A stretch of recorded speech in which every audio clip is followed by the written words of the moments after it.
Sunita Williams को स्वास्थ्य सहित नासा खेलुछि विशेषज्ञ चिंता प्रकट कले।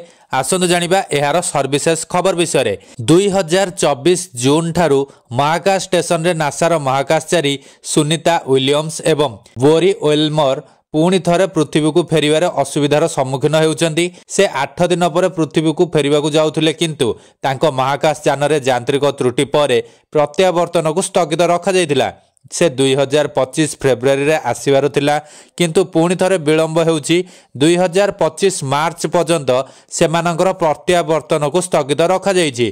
फल रे सेमानकर 8 दिनर मिशन 9 मासरु अधिक समय हेलानी। वर्तमान तांको नाम नासार महाकाशचारी तालिका रे अंतर्भुक्त होई परिबो जेउ माने 300 दिनरु अधिक दिन समय महाकाश रे बिताइछंती। अद्यावधि केवल 5 जन महाकाशचारी एबे लंबा मिशन पूर्ण करिबारे सक्षम होइछंती। एही समय रे स्वास्थ्य विशेषज्ञ माने सुनीतांको स्वास्थ्य को नै नूतन चिंता प्रकट करिछंती। बायोकेमिकल इंजीनियर डॉक्टर जॉन जैकिस डेली मेल को कहिछंती जे उभय महाकाशचारी पृथ्वी को फेरिबा बेलू सेमाने विभिन्न हाड़भंगा समस्यार सम्मुखीन हेबार आशंका अधिक रहिबो। से कहिछंती बोध हुए सेमाने निजे चालिबाकू समर्थ हेबे नाही। सेमानंकु महाकाश जानरू बाहर करिबा पई एक स्ट्रेचर रो सहाय्य आवश्यक होई पारे एवं शरीर स्वाभाविक भाबे काम करिबा पई किछि मास समय लागिबो।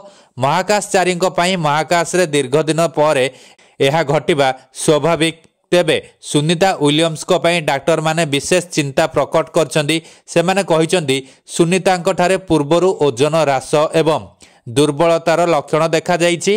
तेबे नासा एहाकू गुजब बोली स्वीकार करिछि।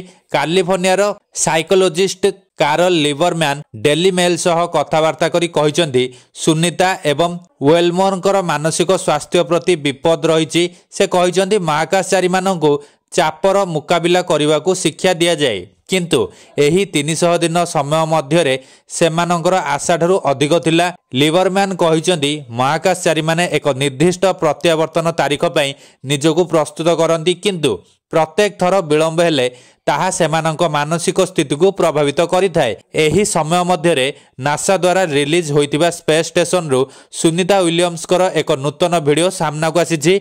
एही वीडियो रे सुनीता विलियम्स एवं बेरी वेलमर निजर महाकाशचारी सह ख्रिस्टमास पई प्रस्तुति करुथबा नजर आसीछंती। एही समय मध्य स्पेस स्टेशन रु पृथ्वीर लोकंकु ख्रिस्टमास अभिवादन वार्ता पठा जाइथिला।